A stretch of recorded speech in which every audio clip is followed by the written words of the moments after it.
Assalamualaikum warahmatullahi wabarakatuh. Perkenalkan, nama saya Irsyad Fauzi Rizqullah dengan 3 digit NIM terakhir 024. Di sini saya akan menjelaskan materi ke-9, yaitu implementasi dan analisa pada PWM. Yang pertama adalah penjelasan Arduino Mega dan ESP32S2 Mini. Arduino Mega 2560 adalah papan microcontroller berbasis ATmega 2560 yang dirancang untuk sistem dengan tingkat kompleksitas tinggi, khususnya pada bidang otomasi, robotika, dan interfacing. Board ini bekerja pada tegangan 5 volt dengan clock 16 MHz serta didukung memori besar, yaitu 256 KB flash, 8 KB RAM, dan 4 KB EEPROM, sehingga mampu menjalankan program yang kompleks dan stabil. Arduino Mega memiliki 54 pin digital I/O, 16 pin analog, 15 pin PWM, serta 4 port komunikasi serial yang memungkinkan pengendalian banyak sensor dan aktuator secara bersamaan. Keunggulan utamanya adalah kapasitas pin dan memori yang besar. Meskipun ukurannya lebih besar dan konsumsi daya lebih tinggi dibandingkan Arduino Uno, sehingga sangat cocok digunakan untuk aplikasi otomasi dan kontrol skala menengah hingga besar. ESP32S2 Mini adalah papan microcontroller berbasis ESP32S2 yang memiliki keunggulan utama pada konektivitas Wi-Fi dan ukuran fisik yang ringkas.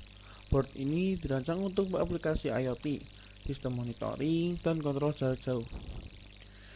ESP32S2 Mini bekerja pada tegangan 3,3 volt dan telah dilengkapi modul Wi-Fi terintegrasi, sehingga dapat langsung terhubung ke jaringan tanpa memerlukan modul tambahan. ESP32S2 Mini memiliki jumlah pin I/O yang lebih sedikit dibandingkan Arduino Mega, namun sudah mendukung fitur penting seperti PWM, ADC, SPI, dan I2C untuk menghubungkan sensor dan aktuator.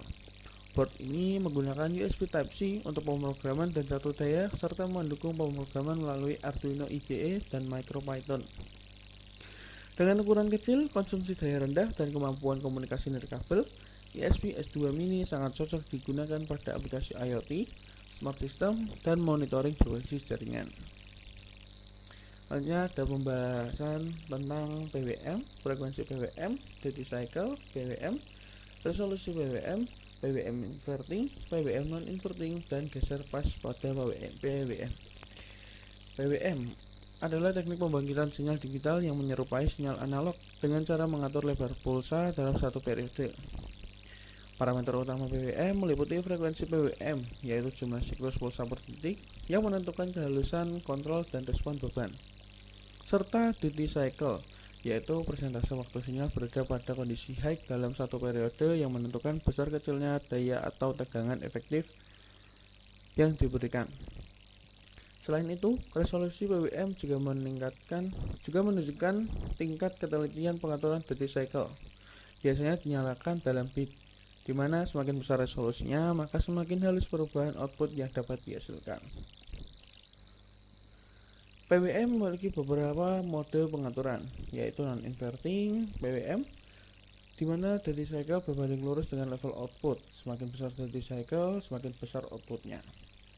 Dan inverting PWM, di mana hubungan tersebut dibalik. Duty cycle besar menghasilkan output yang kecil. Geser pas PWM atau pas shifting adalah teknik penggeseran posisi pulsa terhadap waktu referensi tertentu tanpa mengubah frekuensi, yang sering digunakan untuk mengurangi noise, mengatur sinkronisasi, atau membagi beban daya pada sistem kendali dan power elektronik. Pada sistem kendali motor dan power elektronik. Assalamualaikum warahmatullahi wabarakatuh. Sini saya akan melanjutkan dalam penjelasan program ke-9, yaitu PWM inverting dan non-inverting.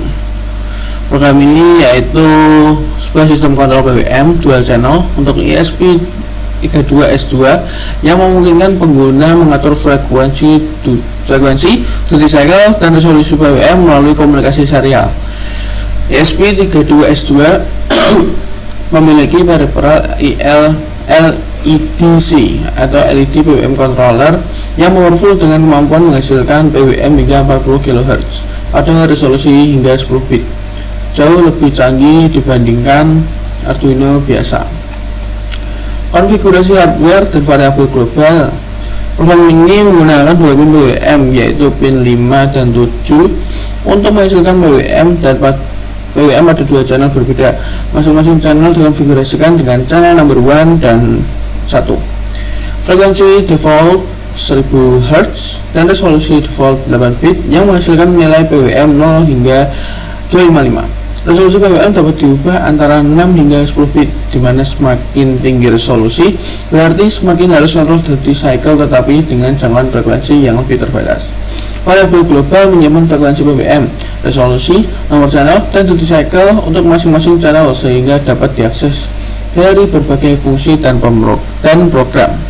Fungsi API PWM setting atau konfigurasi LDC. Fungsi API PWM setting adalah fungsi inti yang mengonfigurasikan peripheral LEDC ESP32S2. Fungsi ini memanggil LED setup untuk kedua channel dengan parameter frekuensi dan resolusi yang telah ditentukan. Kemudian menggunakan LEDC attack pin untuk menghubungkan pin fisik 5 dan 7 ke channel LEDC masing-masing. Setelah itu LEDC buat digunakan untuk mengirimkan nilai duty cycle ke channel. Fungsi ini dipanggil setiap kali pengguna mengubah frekuensi atau resolusi, memastikan perubahan langsung diterapkan ke hardware PWM. Kemudian saat program dimulai, secara komunikasi dibuka dengan baud rate 115200 untuk menerima perintah dari komputer. Kemudian API PWM setting dipanggil untuk menginisialisasi kedua channel LEDC dengan setting default. Program mengirimkan pesan welcome dan daftar format perintah yang didukung, memberitahu pengguna bahwa mereka dapat menggunakan 3 jenis perintah, yaitu frag untuk mengubah frekuensi, duty untuk mengubah duty cycle, dan res untuk mengubah resolusi. Program utama terus memeriksa apakah ada data masuk dari serial. Ketika pengguna mengirimkan perintah seperti frag 5000 untuk mengatur frekuensi 5 kHz, program membaca string hingga karakter new line, menghapus white space, kemudian mengecek jenis perintah. Untuk perintah frag, program mengekstrak nilai frekuensi, memvalidasi apakah berada dalam range valid 1 Hz hingga 40 kHz, menyimpannya ke variabel PWM frag, dan memanggil API PWM setting untuk menerapkan perubahan. Jika validasi gagal, program mengirimkan pesan error. Selanjutnya, kontrol duty cycle. Perintah duty memiliki format duty 0 hingga 100 channel, di mana pengguna harus menyertakan persentase duty cycle dan nomor channel 1 atau 2.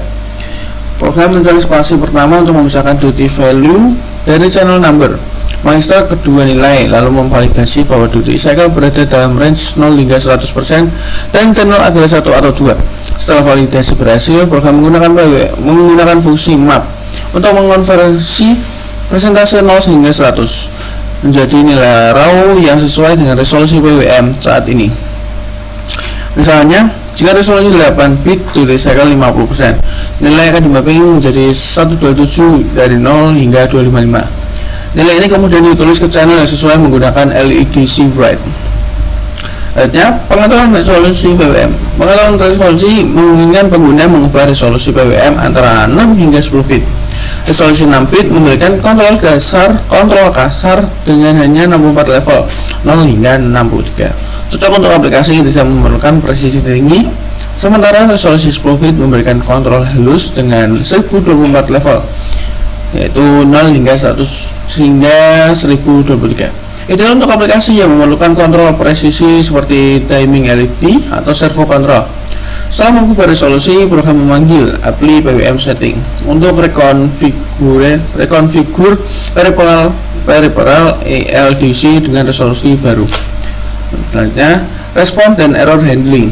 Program memberikan feedback kepada pengguna dengan mengirimkan pesan OK, diikuti jenis perintah jika berhasil, seperti OK frag, OK duty, atau OK res.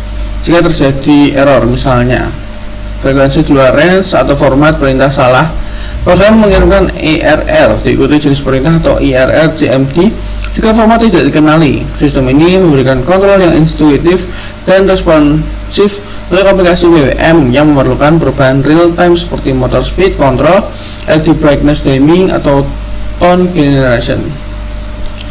Selanjutnya kita akan masuk ke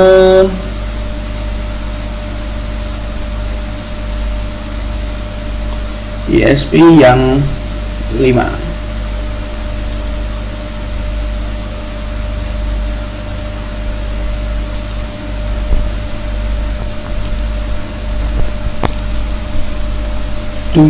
Yut ya Allah ya Allah. Karena percobaan di modul 9 ini ada beberapa, yaitu ada beda-beda tampilannya. Kita akan menampilkan salah satu saja, yaitu pada yang program Arduino. Ini adalah tampilan program GUI untuk Arduino dan untuk salah satu tampilan GUI pada Praktikum ini. Kita langsung run saja.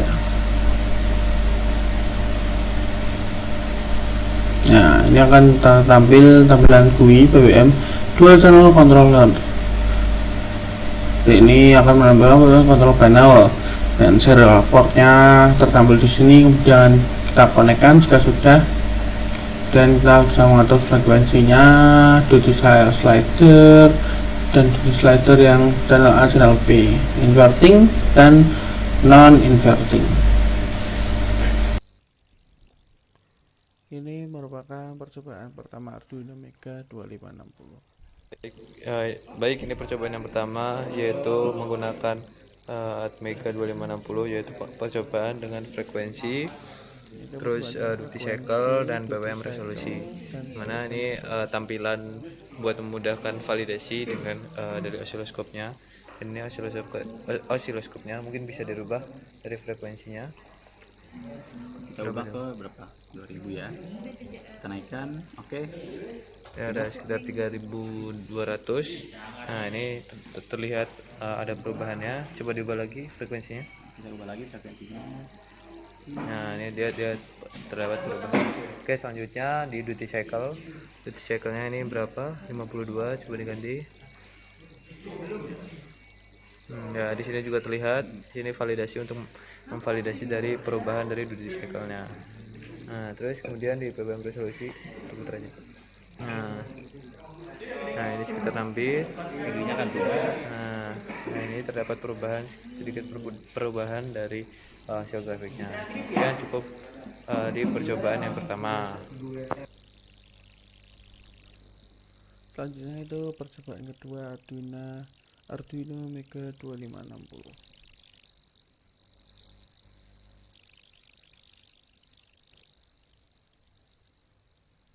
Dua, yaitu menggunakan Atmega 2560, di mana yang kedua berfokus pada pengubahan dari inverting dan inverting dengan pengaturan dari duty cycle-nya.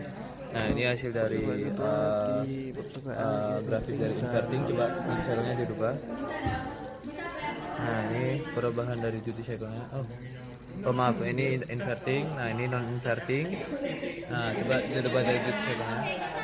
Nah, ini dari inverting. Nah, ini perubahan dari duty cycle dari grafik inverting. Terus selanjutnya non inverting. Nah, ini perubahannya yaitu ada di bawahnya, yaitu kalau non inverting. Baik, sekian cukup. Terima kasih.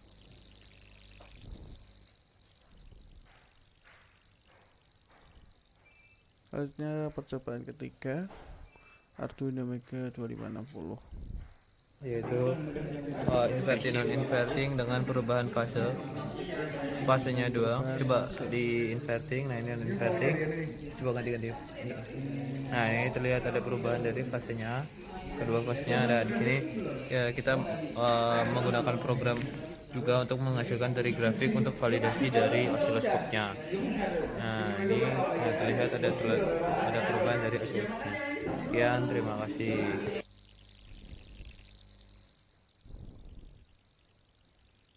Selanjutnya percobaan keempat ISP 32 S2 Mini Wemos Lolin S2 Mini.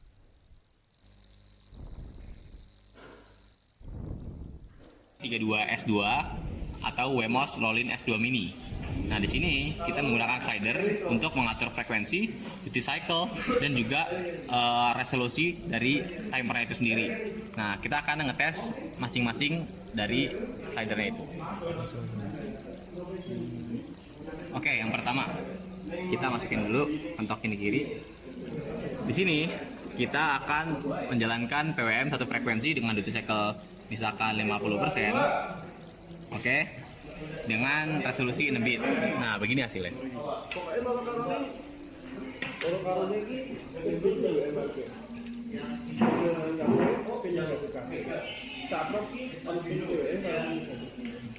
Ini mengapa demikian? Karena sangat-sangat pelan.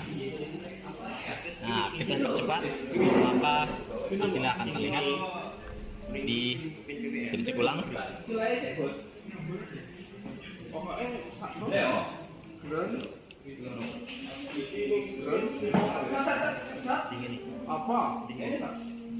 Nah, di sini frekuensinya 127, sini juga 127.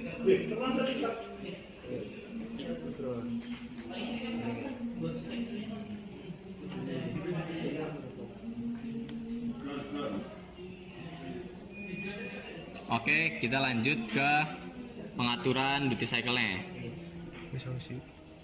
Nah, untuk duty cycle-nya, misalkan kita tes di 2,3 kHz. Nah, maka hasilnya akan seperti ini.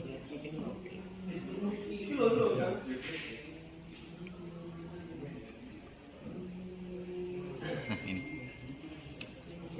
ini adalah hasil dari frekuensi 2,3 kHz dan duty cycle 45% dengan resolusi 9 bit. Dengan tingginya resolusi, maka frekuensi yang bisa digapai semakin rendah, dan jika resolusinya semakin rendah, frekuensi yang bisa digapai semakin tinggi. Oke, itu adalah kesimpulan dari percobaan satu. Sekian, terima kasih. Selanjutnya percobaan 5 dan 6 ESP32 S2 mini atau Wemos Lolin S2 mini. Variasikan duty cycle dengan versi yang PWM inverting dan non inverting. Di sini kita menggunakan settingan frekuensi 1,4 atau ya 1,5 lah ya. Ya gitu. Nah, kita duty cycle yang akan kita variasikan dengan resolusi PWM ya, kita menggunakan yang 10 bit. Kita juga akan memvariasikan yaitu inverted PWM dan non inverted PWM. Oke, siap, kita mulai. Di sini kita bisa lihat kita menggunakan duty cycle 50% dengan versi inverted PWM. Nah, gimana hasilnya jika kita ubah ke non inverted PWM? Nah, seperti berikut. Nah, kenapa tidak berubah? Dikarenakan duty cycle-nya masih 50%. Coba kita ganti ke 75%. Nah, 75%, oke. Kita dari non inverted, kita akan balikan menjadi inverted. Oke, dalam 3, 2, 1. Oke. Seperti berikut. Oke, itu sudah cukup untuk mengetahui bahwa PWM yang bisa di-invert dan non inverted akan menghasilkan output berupa PWM yang terbalik. Oke. Demikian presentasi dari saya, kurang lebihnya mohon maaf. Wassalamualaikum warahmatullahi wabarakatuh.